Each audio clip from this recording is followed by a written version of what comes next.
G'day everybody! How y'all doing today? I'm a little bit casual today. Just got a sweater on. Doesn't really match my color motif at all. But I'm just going to make a real quick announcement. That is, I'm going to be at the MFF this year, which is this weekend.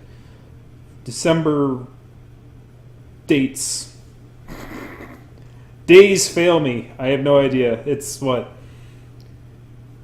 Monday the 5th is the last day. So it's got to be 4, 3, 2, so second. So I'll be there Thursday the 2nd, right? So 3, 4, 5. Those are good reasons to be at MFF. Anyways, Peanuts reference aside, I'm going to be going in by plane. My first time flying. I got myself a thingy and I packed it up and it fits and hopefully they don't mess with it too much. You know, can't pack the suit unfortunately, so I'm probably just going to be bringing some sweaters and will be sort of a casual-ish kind of motif, and I guess I could use some casual time myself.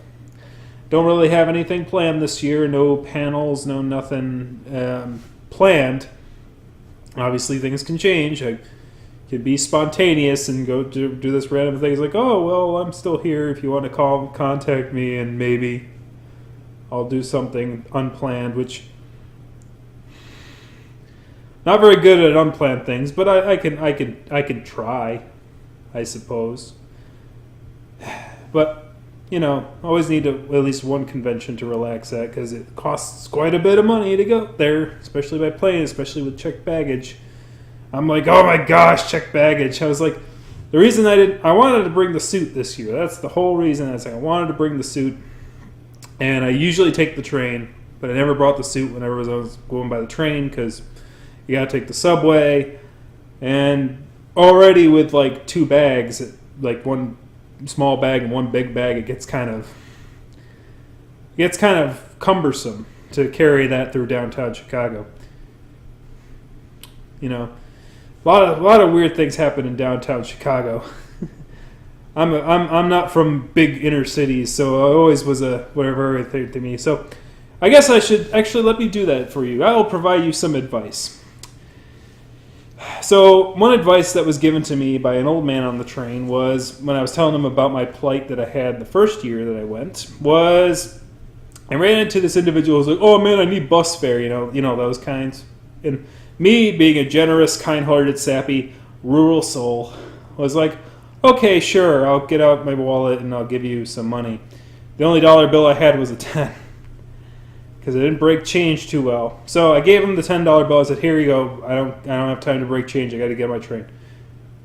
And the son of a bee, he goes, oh, well, first off, bless his heart, he's like, oh, man, I got some weed, man. You want some weed? I'm like, no, I'm good. I got to catch a train.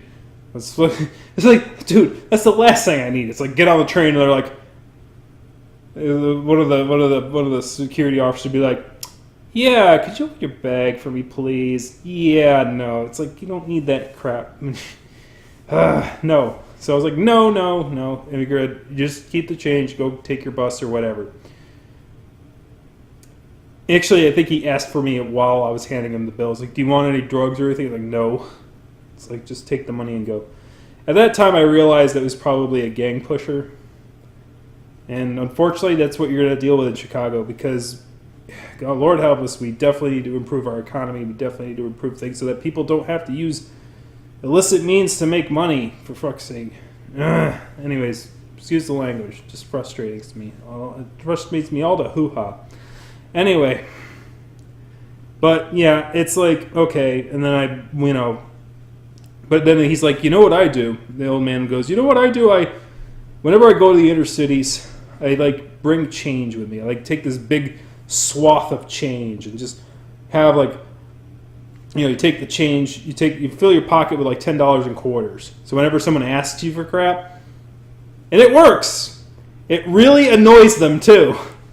Because for all the people who are like the people who just want money to push things and just like everything, I always run into at least one person who's asking for money whenever I was making that trip.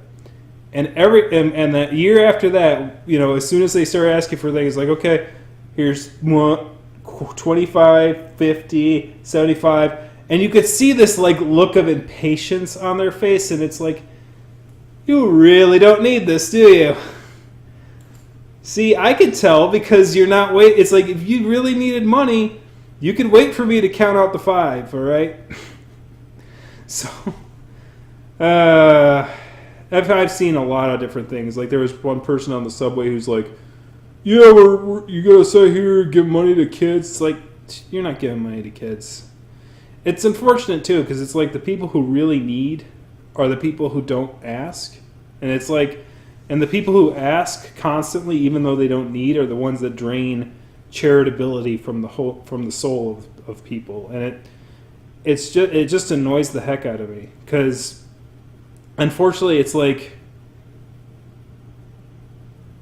it's that, you know, there's a lot of factors to it, and it really sucks. But you got to be prepared. You got to be prepared, and you got to be prepared to say, for one, just say no, which is very helpful. I started learning. I learned that about the 3rd year. I was like, okay, just say no and move on. Especially since the 2nd year, like, I ran into somebody at Grand Union, and basically they were like, oh man, it's like, he comes up to me, he's like, it's like, I've been trying to get home all day, and I need like $5, man, to catch the train or to buy a ticket. And I go, okay. So I pull out the quarters, start counting them out, and he's like, do you have dollar bills? I'm like, no, I got quarters. So I'm going to count them out for you, because I'm not pulling out my wallet. I've learned that lesson. So I just pulled out the quarters, and then, eventually I gave him the 5, and he's like, okay, good, man. He's like, you're good. He's like, do you want some scratch-offs? And I'm like, God dang it. No, I don't want your dang scratch-offs. I don't want your scratch-offs. I don't want your illicit gambling crap. I don't want it. No. Why? Why can't I find a Samaritan that's a good... Like, why can't I be a Samaritan to somebody who's good, who's not trying to sell something? Please. No, I don't want your stupid scratch-offs. I'm not going to be in town. I'm taking the frickin' train. Who am I going to frickin'... Even if I won the stupid thing, it's like, who am I going to frickin' come and collect from? Boo! Boo! It's like, oh my God. Anyways, so here's the thing. He says to me, if the security gives you any trouble, just say you were making change for me. And I went, ¿Qué pasa? I didn't say that, but the thing in your brain goes, So apparently, and this is something you really need to be careful of if you're working in the inner cities, which I wasn't aware of, is that, money shifting hands between strangers is really seen as dead evil in inner cities. Like, it raises a lot of flags in security, because they go, well, that guy's, trading stuff that he's not supposed to be trading. Luckily for me, I'm white, because if I were black, I guess, well, here's the thing. If I were black and I lived in the inner city, I would know this crap already, okay? I wouldn't be a stupid cracker. That being said, of course, I could get away with it, and he goes, he comes up, but I didn't fully get away with it. One of the guys walked up and said, you. He's like, what did that guy want? And I said, well, he basically, I told him what, he's like, I basically said to him, it's like, listen, man, he asked me that, he told me, he had a train to catch, and that's what he wanted to get. He said that he needed money for a train, and I, offered it to him, and I left it at that. Told him the truth, basically. Left out the stupid part about the scratch-offs, which I probably shouldn't have done, but lesson learned, never, ever, ever, ever, ever, ever, ever stop, don't ever, first off, if you could pair up with someone, pair up with someone. If you can't, then just say no. Just, just be that cold and emotionless person that you're used to seeing in inner cities, because you see that, like, basically that those blinding, like, wash face, the face that's just like motionless, staring down, not looking, because apparently when you're interacting with enough people at enough time, you just feel dead inside. And if I had to deal with that crap every day, where people are trying to, push you for money all the time, or walking up and down a one block, I could see where it could get quite annoying. I mean, I deal with it. You deal with it every once in a while, no matter where you are, but not to the degree and not to the persistency that I've received it in those particular areas. But so that's just my advice. If you are a bleeding heart, bring change. Put it in your outside pockets. Don't bring out your wallet. But eventually, if you do it enough times, your bleeding heart the bleeding will stop. Is what I'm trying to say. The bleeding will eventually stop, and you'll go, yeah, no, not again. Sorry. I know you're acting like a desperate individual in desperate need, but I know you're trying to sell something on the side, and and so it's like, I know you're trying to use that urgency as sort of an inlet, which is disgusting. Because it harms people who actually do need things desperately. It harms the man next to you. You know what I mean? It harms those who really do need. You know what I mean? It deflates the value of urgency in my mind. So, because whenever I hear someone say, well, I need bus fare, or I need things like that, I don't believe them anymore. And that's the problem. And because of these few individuals, I don't believe that anymore.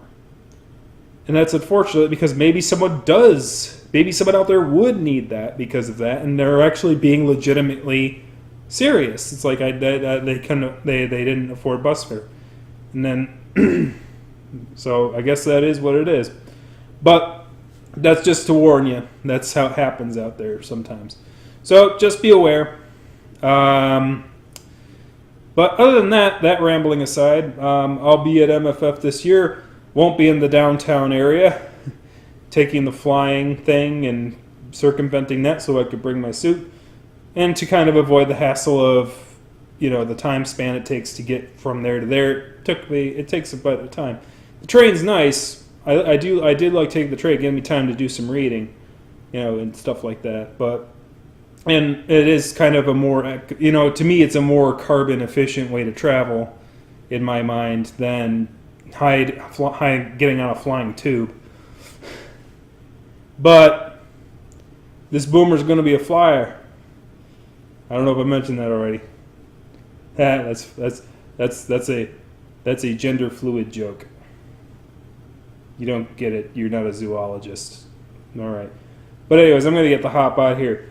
Thank you very much for watching. Hopefully you learned something. That I'm going to be at MFF this year, hopefully, is the most important thing. But other things about traveling to the city and doing things like that.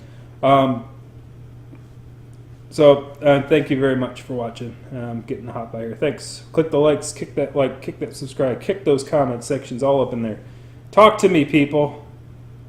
This is not a one-way conversation. Blah, blah, blah, blah, blah, blah, blah, blah, blah. I'll read all your comments. Seriously. I do it. I like reading things. I may not respond to it because I might not know what to say, but I'll read it. All right. See you then. See you at MFF if you're going to be there. Are you going to be there? Say something. You're going to be there. You'll see me. I'll be in suit. But not in the suit. Because I can't pack both the suit and the suit. Don't fit. All right? I've tried. Can't only fit the suit in the suitcase. Can't fit the suit and the suit in the suitcase. All right? Just saying. So I need to bring actual clothes to wear. Not smell like somebody. Anyways, rambling. I already said my end piece. Why am I keep going? Stop. All right.